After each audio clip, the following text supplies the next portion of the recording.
Welcome to Spotlight. I'm Terry Harrington. I'll be speaking with Thelma Castillo from the Blue Water Area Chamber of Commerce.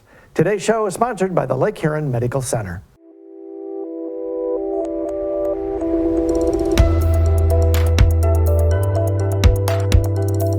Well, Thelma, welcome back to Spotlight. Thank you, Terry. Thank you for having me today. I understand we've got some big changes coming up over the chamber in the next few days. Yes, you kind of announced earlier this week that I'd be leaving the chamber after putting in almost 11 years at the chamber. I started in 2014.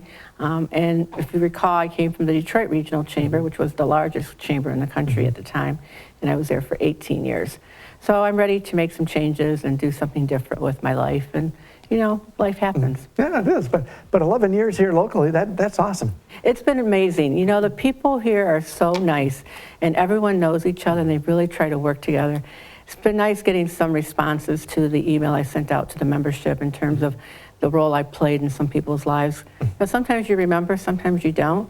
But the most important thing that I've received back from a number of people is that the mentoring and the cooperation that I was able to help and collaboration. And I had always come here with 3 words in mind.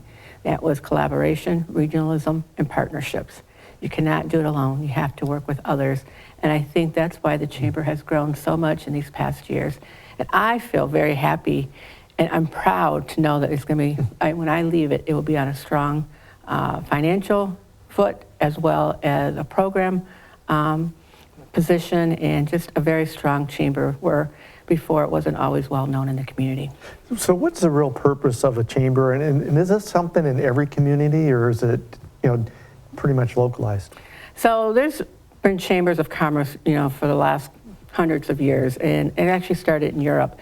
And the whole purpose of it is to help the business community get connected to people, to do business with one another, and to get customers. And so our role here is to kind of bring people, a number of people together to help that, facilitate that, to get them connected with people.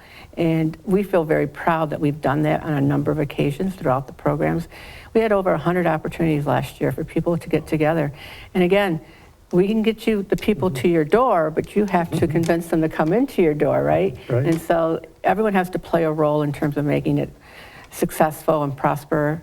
And if you don't want to put the time and effort into it, then you really shouldn't go into business unless you really want it as a hobby, because it takes a lot of time and effort.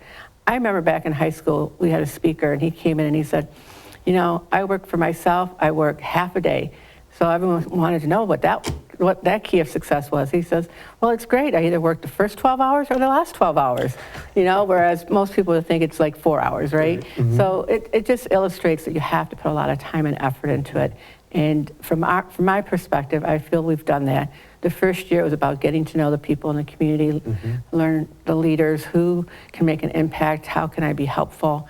And then I had my own network from my days at Detroit Regional Chamber, not only in the metro area, but throughout the country. And so you use those connections to make things happen. And so I was able to do some programming here that was on a smaller scale, but just as important as it was in Detroit. Any particular events or things that you were able to accomplish that really stand out for you?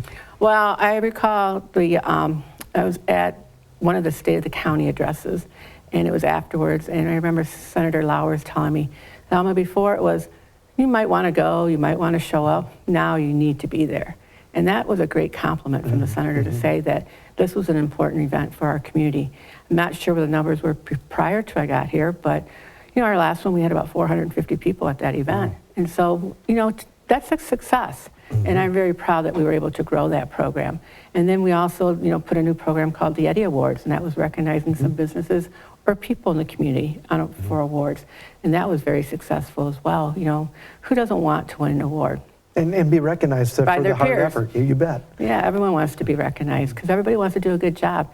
No one goes out there trying to be doing a bad job. It's just, how things play out. Sometimes it doesn't work out, but sometimes it does. And then the third one I would think is my snack competition. It was an innovative approach to trying to get small businesses, entrepreneurs, some money to help grow their business, and we did that for a couple of years. And it might be back, I'm not sure. Last year we ran into some issues because we made some changes to it, but it happens, and we learned from it. But I know that was a huge event. Yes, lots of people, whether it was at the Desmond Landing or it was in downtown Port Huron, people came, and The streets were crowded, and that's what we wanted. And, you know, those vendors, they sold a lot of products. So it wasn't just about winning the money, but getting your product out there and for people to want to buy those products. And I know there's some businesses that were started because of that. Absolutely. So we're pretty excited. You know, I'll go into a store and I'm like, oh yeah, they were in our competition. Oh yeah, that was too, you know. And it was throughout the whole state of Michigan. We had people from all over, and that was exciting.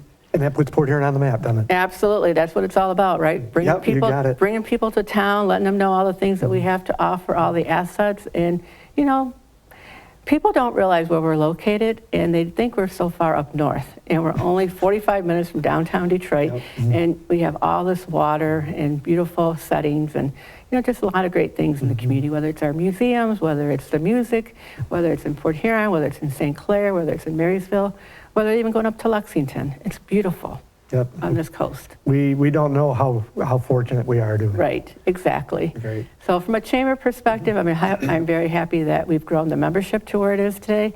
When I first came on board, they were about at 350, 400, and they said, we want to get to 500. And I said, why? Well, that's what we're told. If you're 500, you're a success. I said, oh, okay. Now, remember, I came from an organization that had 20,000 members. Right. But, you know, it's all relative. And so we worked really, really hard to get to that number. Now we're at 650. So There you go. there you go.